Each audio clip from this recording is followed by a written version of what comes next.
Patterson, you're done. Clear out your office.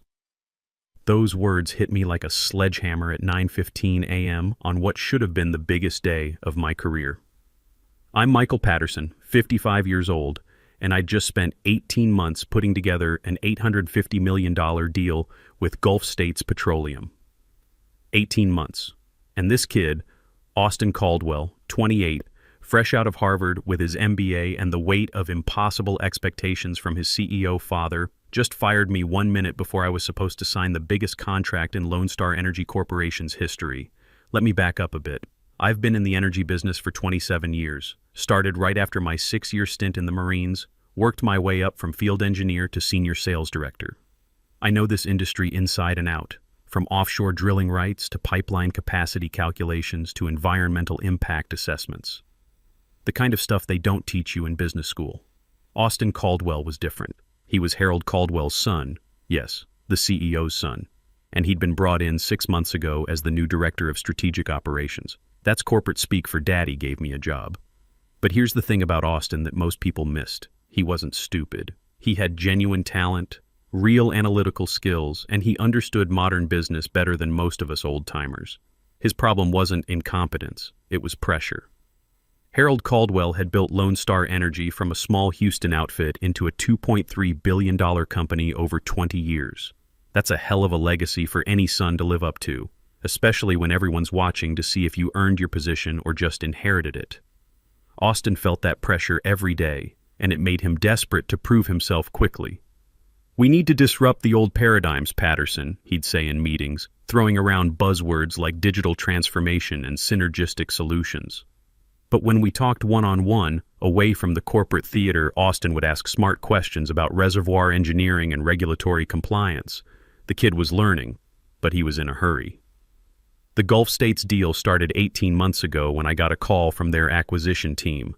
They were looking to expand their North American operations and needed someone who understood both the technical and regulatory side. That was my wheelhouse.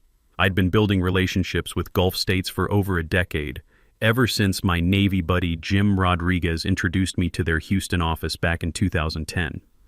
The negotiations were brutal. These weren't your typical American corporate types. Gulf States moved slowly, methodically. Every detail mattered.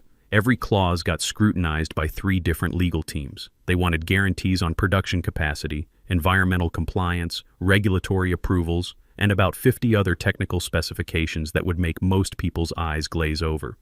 The deal involved offshore drilling rights in the Gulf of Mexico, specifically Block 447 and adjacent parcels totaling 89,000 acres. Gulf States wanted assured production capacity of 45,000 barrels per day, with environmental impact assessments for deep water operations exceeding 5,000 feet. The regulatory maze alone included approvals from BOEM, EPA, Coast Guard, and state authorities in Texas and Louisiana. But I loved it. This was the kind of deal you work your whole career for. Not just the money, though my 2.5% commission on $850 million would set Linda and me up nicely for retirement, but the reputation. Landing Gulf States would put Lone Star Energy on the map as a serious player in the international market. Austin, meanwhile, kept trying to optimize my approach. He'd sit in on client calls and suggest we leverage AI-driven analytics or implement blockchain solutions for supply chain transparency. I'd have to mute the phone and give him a look that said, "Let me handle this."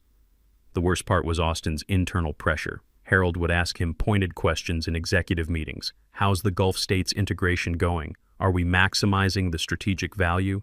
Austin would promise improvements and efficiencies that frankly weren't necessary. The deal was solid as negotiated, but Austin felt he had to add his mark to justify his position. 3 months ago, things escalated. Austin brought in Amanda Wells, a consultant from McKinsey, who'd never worked in energy but had a PhD in business analytics. This was Austin's attempt to bring data-driven insights to what he saw as my relationship-based approach. "Michael," Amanda would say in that precise tone that elite consultants perfect, "my models indicate potential margin improvements of 12% through restructured payment terms and optimized delivery schedules." I tried to explain that Gulf States wasn't some Silicon Valley startup. They were a $200 billion corporation with procedures that went back decades.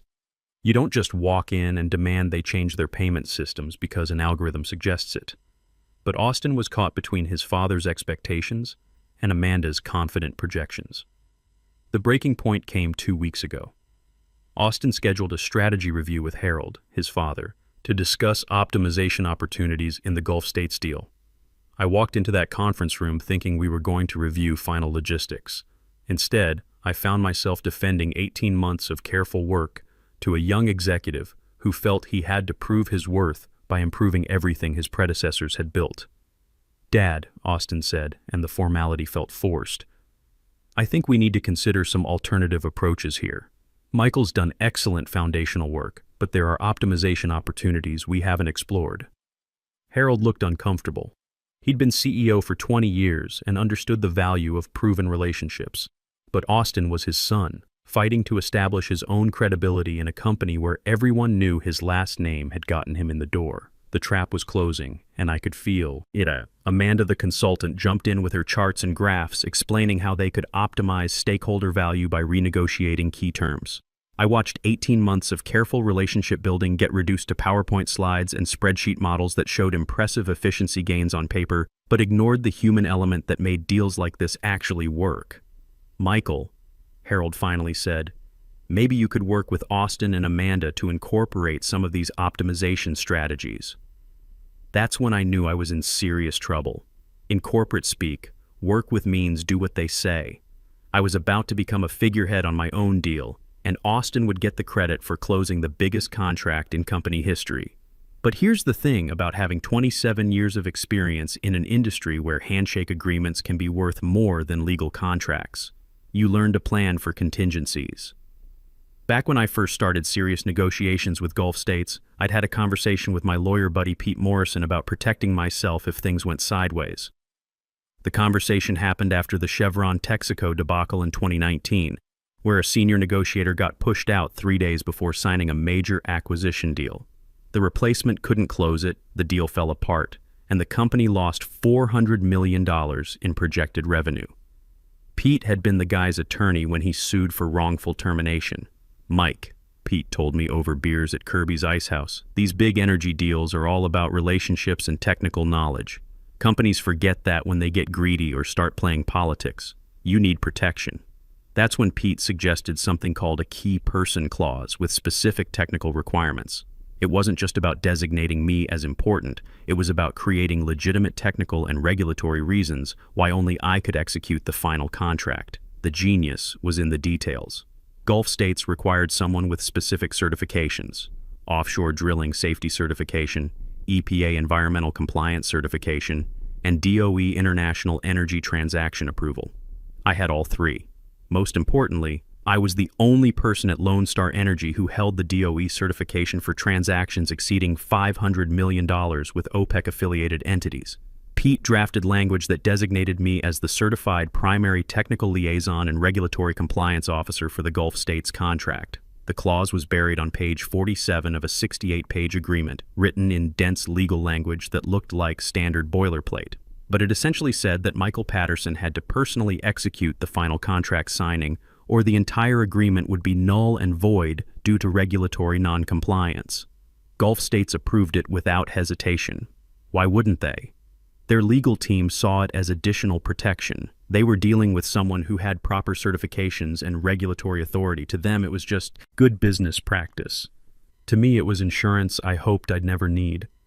I never told anyone about the clause, not Harold, not Austin, not even Linda. It was my ace in the hole, sitting there in black and white legal language that would hold up in any court in Texas. The morning of the signing, everything seemed to be going according to Austin's plan. I got to the office at 7 a.m. and found him already there reviewing his notes with Amanda. They'd prepared presentation materials, talking points, even arranged for catering that included traditional Arabic coffee, something I'd suggested months ago that Austin had appropriated as his own idea. "Morning, Michael," Austin said, and I could see the nervous energy in him. This was his big moment, his chance to prove he belonged at the executive level. "Everything ready for the big day?" "All set," I said. "Gulf States lands at Hobby Airport at 8:30, should be here by 10 a.m. Perfect. Amanda and I have prepared some additional value propositions to present during the signing ceremony. That made me nervous." Khalid Al-Mansouri, Gulf States Chief Acquisition Officer, hated surprises.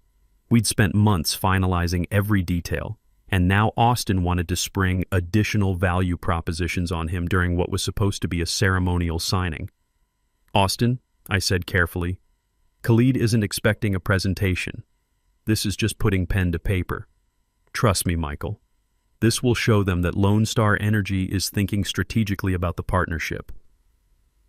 At 9:15, Austin walked into my office with that determined look he got when he'd made a decision he thought was bold and necessary.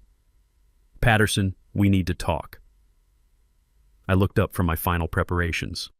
The Gulf States delegation would be arriving in 45 minutes, and I was double-checking the signature pages and regulatory compliance certificates. "Austin, we've got Gulf States arriving shortly. Whatever it is can wait." "No, it can't." He closed the door and sat down without being invited. "I've been talking with Dad and Amanda, and we've decided to restructure the team leadership for this signing." My stomach dropped. "What kind of restructuring?" "Effective immediately, you're being reassigned to senior business development. Amanda will be taking over as lead on Gulf States, and I'll be handling the signing ceremony and ongoing relationship management." I stared at him. "You're serious about this? Completely serious. Your foundational work has been excellent, but we need someone who understands modern partnership dynamics to take this relationship to the next level." The kid was scared. I could see it now. Harold had been pushing him to make his mark, and Austin had convinced himself that taking over my deal was the way to prove his worth. Amanda had filled his head with optimization theories, and he genuinely believed he could improve on 18 months of relationship building with a PowerPoint presentation and some business school jargon. "So what happens to me?" I asked, though I already knew the answer. "Senior business development. There's an office on the 3rd floor. You'll be developing new opportunities while we execute on the current pipeline." Business development. Corporate purgatory for executives they can't fire but don't know what to do with. I looked at Austin sitting there in his $2,000 suit, fighting his own internal battles while trying to project confidence he didn't really feel. The irony wasn't lost on me. Here was a kid with genuine intelligence and business skills, but he was so desperate to prove himself that he was about to make the biggest mistake of his career. "All right," I said finally. "You want to handle the signing? Go ahead." He looked surprised. I think he expected me to fight, to make a scene, to demand a meeting with Harold. "Really? You're okay with this transition?" "Austin, you're the director. If you think you can manage Gulf States better than I can, that's your call." He seemed relieved, like he'd been bracing for a confrontation. "I knew you'd understand. This is really what's best for the company." "Just one thing," I said, standing up to shake his hand. "Make sure you read the entire contract before you sign. All 68 pages. Gulf States is extremely particular about regulatory compliance and technical specifications." "Of course," he said, and I could see a flash of irritation. "I've been reviewing the key terms all week with Amanda." The key terms. Not the whole contract. Just Amanda's executive summary that focused on financial structures and delivery schedules, but glossed over the regulatory requirements that made up about 30% of the actual document. I watched Austin walk out of my office to prepare for his moment of glory, and I almost felt sorry for him. Almost. At 10 a.m. sharp, the Gulf States delegation arrived. I positioned myself in the break room where I could see into the main conference room through the glass walls. There was Khalid al-Mansouri, impeccably dressed as always, carrying the leather portfolio he'd had custom-made in Dubai. There was Sarah Kim, their legal counsel, who'd probably read our contract more times than anyone except Pete Morrison. There was Ahmed Rashid, their technical director and my closest contact in their organization. These weren't faceless corporate executives. They were people I'd shared hundreds of meals with, people who'd invited me to their homes, people who trusted me with details about their families and career concerns. Ahmed and I had bonded over our military backgrounds. He'd served in the UAE Armed Forces before getting his petroleum engineering degree from UT Austin. I watched Khalid introduce his team to Austin and Amanda. I could see the polite confusion on their faces. They were expecting me. Sarah Kim looked around the room, clearly wondering where I was. But Austin launched into what I'm sure was a well-rehearsed presentation about Lone Star Energy's strategic vision and innovative partnership approach. The actual signing was supposed to be purely ceremonial. All the real negotiations were done months ago. This was just putting pen to paper, taking photos for the company newsletter, and opening a bottle of champagne that Harold had been saving for the occasion. Austin picked up his Mont Blanc pen and turned to the signature page with the confidence of someone who'd never had a deal blow up in his face. Amanda sat next to him with her laptop open, probably ready to pull up charts if anyone had questions about optimization opportunities. That's when I saw Sarah Kim lean forward and whisper something urgent to Khalid. Khalid frowned and whispered back. Then Ahmed pointed to something specific in the contract that made all three of them sit up straighter. I couldn't hear what they were saying through the glass, but I could read the body language. Something was very wrong. Austin looked confused. He said something to Amanda, who started typing frantically on her laptop, probably searching for whatever clause the Gulf States team had found. Harold was leaning forward, trying to figure out what was happening to his son's big moment. Sarah Kim stood up and walked around the table to point at something specific in the contract. I could see Austin's face go white as he read whatever she was showing him. Khalid was shaking his head slowly, the way he did when someone suggested something that violated regulatory protocols. Ahmed, my old friend who understood the technical requirements better than anyone, gathered his papers and said something that made the entire Gulf States team stand up. That's when Austin bolted from the room. He came running down the hallway toward my office like the building was on fire, his carefully styled hair disheveled and his confident demeanor completely shattered. "Patterson!" he shouted, loud enough that half the office turned to look. "What the hell is this clause on page 47? I looked up from my coffee with practiced innocence. Which clause would that be? The one that says Michael Patterson has to personally execute the contract as certified regulatory compliance officer, or the whole deal is void. Oh, that one. I took a slow sip of my coffee. Yeah, Gulf States insisted on that about 8 months ago. DOE requires certified personnel for transactions with OPEC-affiliated entities exceeding $500 million. Why didn't you tell me about this? You fired me, remember? You said Amanda was taking over as lead on Gulf States. Austin's face was turning red, and I could see the panic setting in. Patterson, you have to come sign this right now. Actually, I don't have to do anything. I'm in senior business development now, remember? Third floor office? This is not a game. That's an $850 million deal in there. I know exactly what it is. I spent 18 months putting it together. That's when Harold Caldwell appeared around the corner, looking like a man who'd just watched his biggest success turn into his most expensive failure. Behind him was Amanda, clutching her laptop and looking like she was about to be sick. "Michael," Harold said, and I could hear 20 years of CEO authority trying to mask genuine desperation. "We need to talk. Right now." The three of us ended up in Harold's office while the Gulf States team waited in the conference room, probably checking their phones and wondering if they should reschedule their flights back to Dubai. I could see Austin was practically vibrating with panic, but I kept my voice calm and professional. "Here's the situation," I explained to Harold. Gulf States specifically required certified regulatory compliance for this transaction. The DOE mandates that any energy deal exceeding $500 million with OPEC-affiliated entities must be executed by someone holding current certifications in offshore drilling safety, EPA environmental compliance, and international energy transactions. "Can't we just transfer the certifications to Austin?" Harold asked. "The certifications take 18 months to complete and require field experience.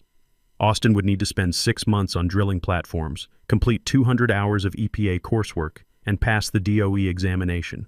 Austin looked like he was going to be sick. "Can't we amend the contract?" "Not without going back to their legal team in Dubai," I said. "That would probably take 8 to 12 weeks, assuming they even approve the change. And Khalid mentioned they have other acquisition opportunities in Venezuela and Nigeria. They won't wait." Harold was aging before my eyes. 20 years of building Lone Star Energy, and he was watching it potentially crumble because his son had outmaneuvered himself. "What do you want, Michael?" Harold asked quietly. That was the question, wasn't it? I could have asked for Austin's job. I could have demanded a corner office or a public apology or Harold's resignation. But that wasn't what this was about. "I want to finish what I started," I said. "I want to sign this deal, represent Lone Star Energy the way I have for 27 years, and then we can discuss what comes next." Harold nodded slowly. "And Austin?" I looked at the kid, sweating in his expensive suit, learning the hard way that business school case studies don't prepare you for real-world consequences. Austin has talent, I said, but maybe he should learn the business before trying to revolutionize it. We went back to the conference room, where Khalid and his team were politely pretending to review documents while trying not to look annoyed. The moment I walked in, the energy shifted completely. "Michael!" Khalid stood up and embraced me like the old friend he'd become.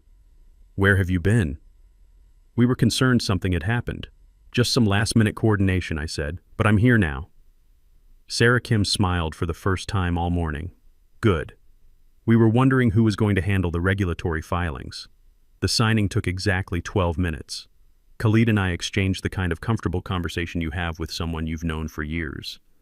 Ahmed asked about Linda and whether we were still planning that trip to the UAE he'd been inviting us to take.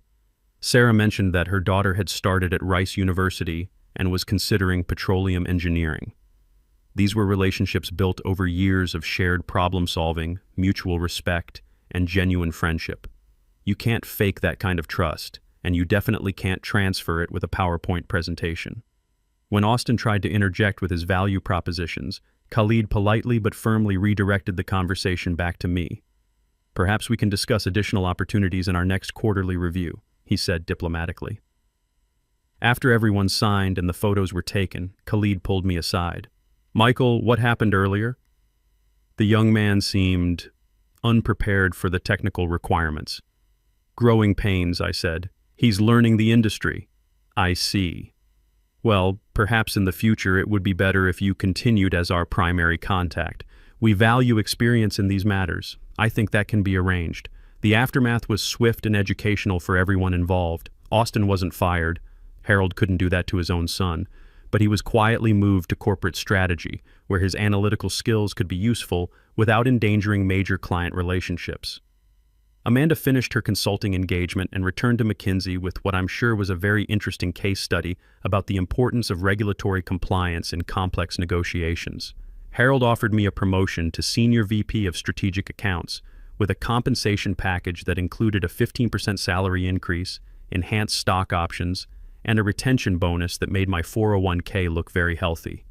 More importantly, he gave me complete autonomy to manage my client relationships without interference. But the best part happened 6 weeks later. I was in my new corner office. Yes, Harold gave me the corner office with the view of downtown Houston, when Pete Morrison called. "Mike," he said, "I just heard through the legal community that Austin Caldwell has been asking around about international energy law. Word is he's taking night classes at South Texas College of Law. Is that right?" I said, though I was smiling. "You know what's funny? 20 years of practicing energy law, and I've never seen someone learn humility that efficiently. That key person clause was a masterpiece." That evening, I got home to find Linda cooking my favorite dinner, chicken fried steak with all the fixings. She'd heard about the promotion through the company Wives Network, which remains faster and more accurate than any corporate communication system ever invented. "So," she said as we sat down to eat, "are you finally ready to admit that all those years of dealing with office politics were worth something?" I thought about Austin, probably studying regulatory compliance law at his kitchen table. I thought about Amanda, explaining to her next client why relationship management can't be optimized with algorithms. I thought about Harold, who'd learned an expensive lesson about the difference between potential and experience. "You know what, Linda? I think I am." We talked about retirement plans and vacation destinations and all the things that 55-year-old couples discuss when they finally have real financial security. But in the back of my mind, I was thinking about something my old drill sergeant used to say: "The best victories are the ones that teach lessons." Austin learned that experience isn't just another word for outdated. Harold learned that family loyalty has to be balanced with business reality. And I learned that sometimes, if you're patient enough and careful enough, you can be both the teacher and the beneficiary of a very important lesson. I still had 10 years until retirement, and Gulf States was already talking about expanding their North American operations. After all, they valued experience in these matters. And experience, as it turns out, is exactly what I had to offer.